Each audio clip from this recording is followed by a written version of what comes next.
하나님의 말씀입니다. 오늘 말씀 환영받지 못하는 자라는 제목으로 함께 말씀 전할 때 주님의 은혜가 함께 하시기를 소망합니다. 지금 이 세상에 돈인데 별로 받아도 기뻐하지 않는 돈이 있습니다. 바로 10원짜리 동전인데요. 너무나 가치가 제일 작은 동전으로서 요즘은 또 10원짜리를 딱히 쓸 일이 없습니다. 제가 어릴 때까지만 해도 그래도 10원짜리 몇 개 모으면 초콜릿이라도 하나 사 먹을 수가 있었는데 지금은 그렇게 쓸 일이 또 많이 없습니다. 아마 우리 성도님들 지금 갖고 계신 지갑에 보면 10원짜리가 아마 높은 확률로 없을 것입니다. 그런데 재미있는 사실은 10원짜리를 하나 만드는데 드는 비용은 약 35원이었습니다. 이 동전 10원짜리 하나의 가치는 말 그대로 10원입니다. 그런데 만드는 데는 35원이 들어갑니다. 그런데 재미있는 사실은 10원짜리 중에서도 받으면 우리가 기뻐할 수도 있는 10원짜리도 있습니다. 1970년에 만들어진 10원짜리 동전이 있는데요. 그 동전이 70년대에는 그 10원짜리가 많이 만들어지지 않았다고 합니다. 그래서 특히 또 황동과 또 적동으로 만든 동전이었는데 특히 적동 동전은 사용하지 않은 1970년에 만들어진 10원짜리 같은 경우는 정말로 가치가 높을 때 그 10원짜리 하나가 100만 원에서 130만 원까지 올라가기도 했다고 합니다.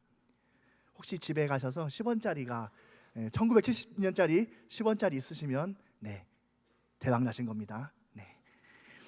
그런데 이 10원짜리 사용하지 않은 10원짜리를 또 수집하고 사는 사람들이 있습니다.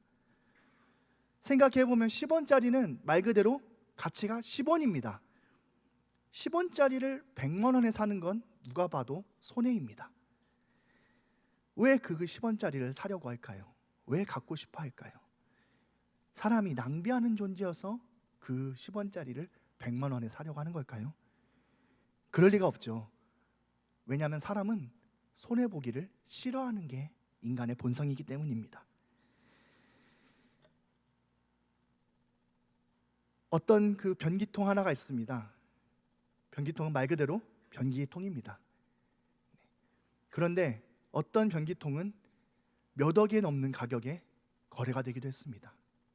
그 변기통은 뭔가 특별한 금으로 만들어서 그런 것이 아니라 그 변기통은 한 예술가가 그 설치하는 조형물 예술로 그 변기통을 이렇게 했는데 세워놨는데 그 가격이 24억이 넘는 값에 그 변기가 팔렸다고 합니다.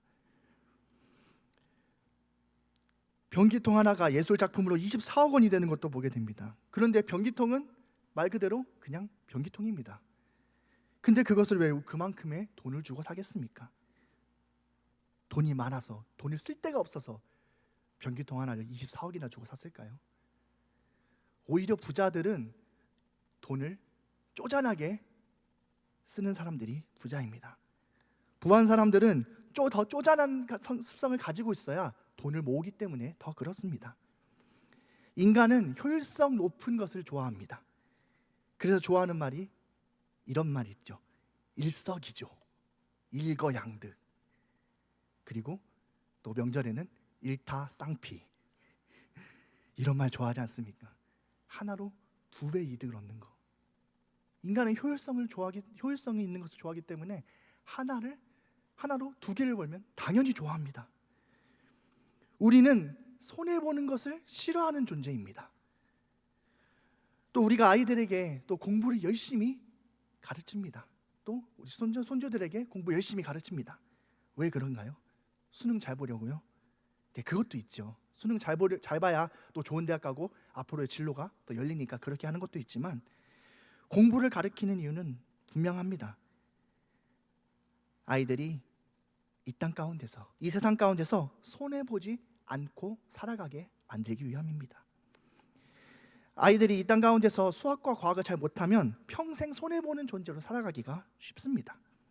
그래서 읽는 것, 글 읽는 것, 글 쓰는 것, 또 더하기 빼기, 계산하는 것 정말 중요한 요소입니다. 그래서 이 세상을 살아갈 때 세마기만 잘 배워도 사실은 손해보고 살아가진 않습니다. 그런데 오늘 우리 말씀 가운데 기록된 예수님은 효율성보다는 낭비하시는 것을 택하셨습니다. 예수님은 이 가다라 지방에 도착하기 전에 갈릴리 호수에서 배를 건너오셨죠. 밤새 갈릴리 호수를 건너고 또 폭풍을 만나고 그 폭풍을 잠잠하게 하셨습니다. 그렇게 겨우겨우 가다라 지방까지 도착했습니다. 그리고 도착했는데 예수님을 맞이한 것은 2명의 귀신 들린 사람들입니다. 이 세상은 영적인 전쟁터라고 이야기합니다. 우리가 이런 것들을 보면 알 수가 있습니다. 저 사람이 저렇게 하는 게 과연 제정신으로 하는 것이 가능한가?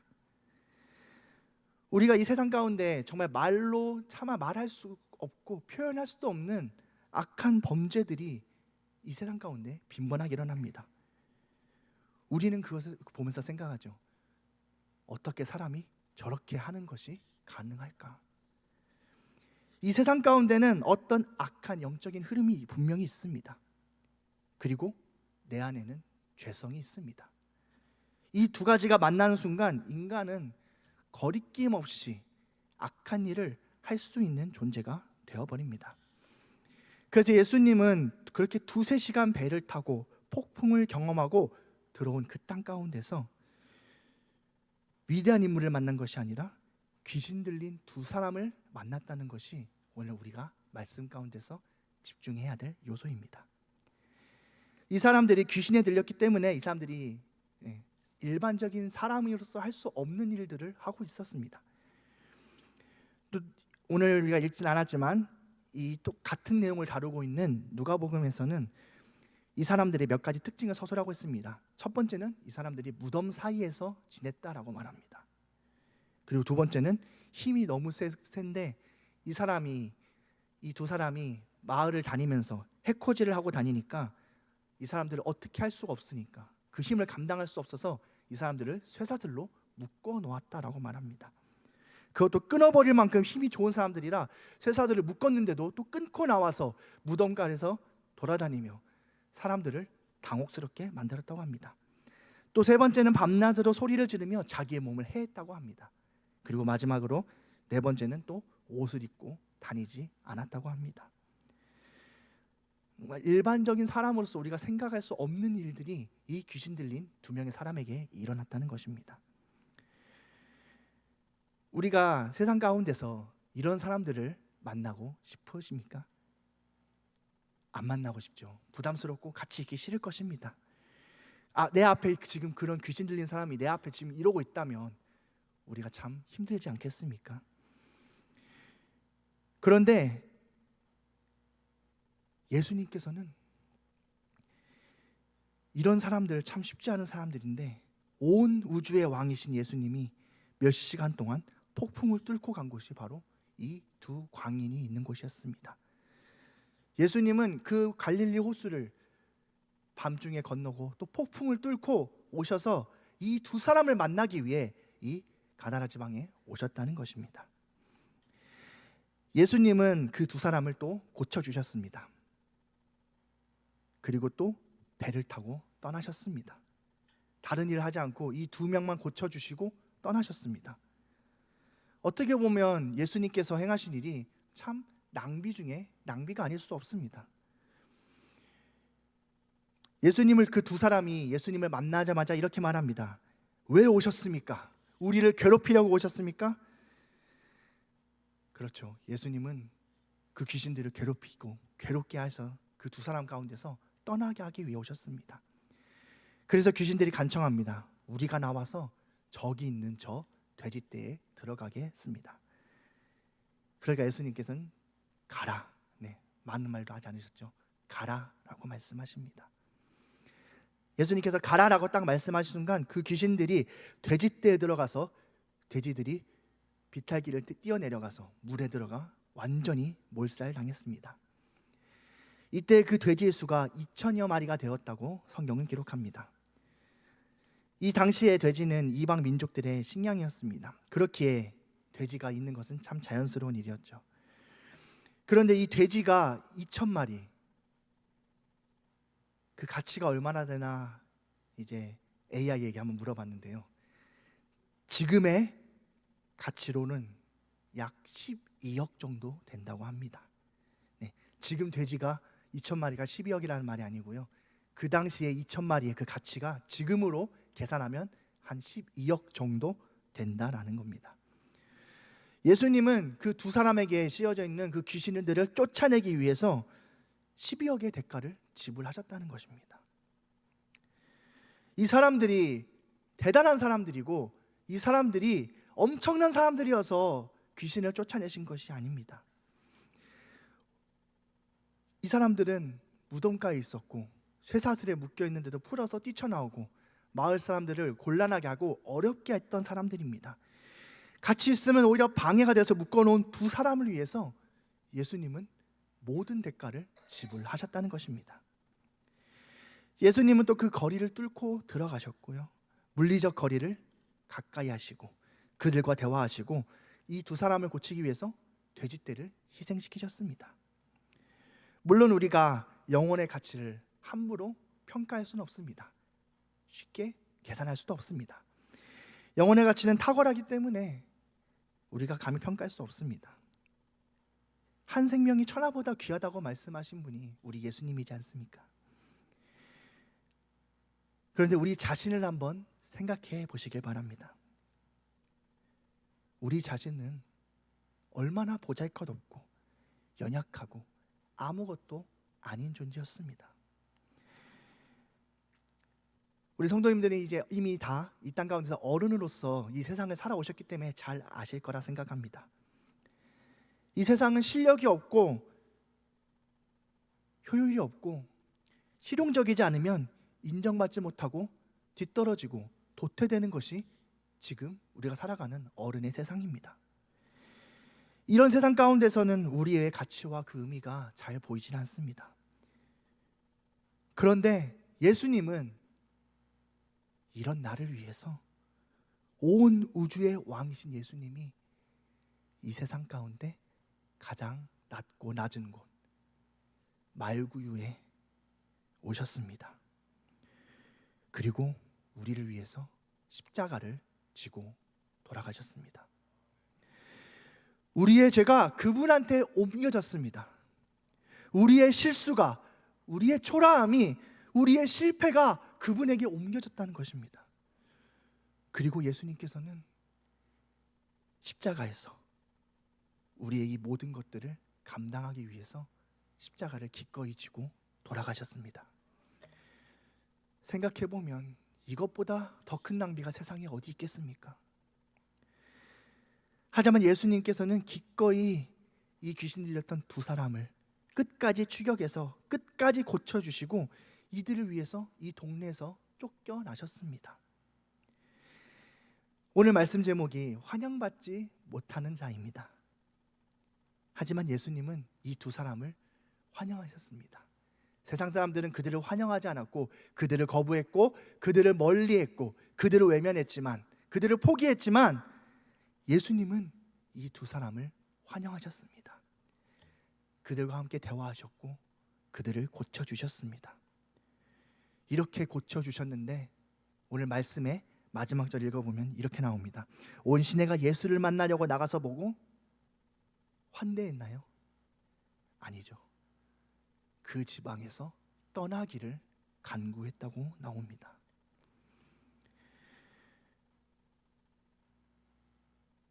나를 위해서 십자가에서 돌아가신 그 사건도, 나를 위해서 십자가 돌아가신 그 사건도 우리가 예수님을 환영하지 못했던 사건이지 않습니까? 살아가면서도 예수님은 이 땅 가운데 오셔서 태어날 때부터 마국간 말구유에서 환영받지 못했고 살아가면서도 환영받지 못하고 많은 동네에서 쫓겨남을 당하셨고 돌로 맞아 죽을 뻔한 적도 몇 번이나 있었습니다. 그리고 예수님은 또 정치적으로도 환영받지 못하고 십자가에서 돌아가셨습니다. 알고 보니 그 모든 것은 오늘 이 귀신 들린 두 사람뿐만 아니라 나의 죄와 나의 실수, 아픔, 절망을 위해서 예수님이 그 모든 것을 담당하셨다는 것입니다. 제가 오늘 이 말씀 함께 준비하면서 참 마음에 많이 와닿았던 찬양이 한 곡 있습니다. 그 한동대에 계시는 조준모 교수님이란 분께서 자신의 아들을 바라보면서 지은 곡입니다. 이 곡을 함께 불러보면은 하나님의 그 시선과 마음이 참 많이 느껴집니다.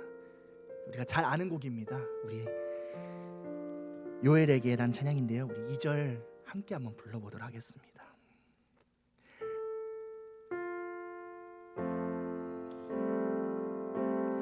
하나님은 너를 원하시는 분, 이 세상 그 무엇 그 누구보다 하나님은 너를 원하시는 분, 너와 같이 있고 싶어 하신단다. 하나님은 너를 인도하는 분, 광야에서도 폭풍 중에도 하나님은 너를 인도하는 분, 푸른 초장으로 인도하신단다. 그의 생각 셀 수 없고 그의 자비 무궁하며 그의 성실 날마다 새롭고 그의 사랑 끝이 없단다. 그의 생각 셀 수 없고 그의 자비 무궁하며 그의 성실 날마다 새롭고 그의 사랑 끝이 없단다. 우리 성도님들 가운데 또 자녀들이 있고 또 손자들이 있지 않습니까? 세상 사람들은 우리의 자녀들을 효율적으로 평가할 수는 있다고 생각합니다. 공부를 잘하는지 못하는지, 우리 아이가 잘생겼는지 못생겼는지, 성격이 좋은지 안 좋은지, 이런 실용적인 부분에서는 세상 사람들이 평가를 할 수가 있습니다. 하지만 부모는 그렇지 않습니다. 부모에게 있어서 자녀는 누가 뭐래도 내 자녀입니다.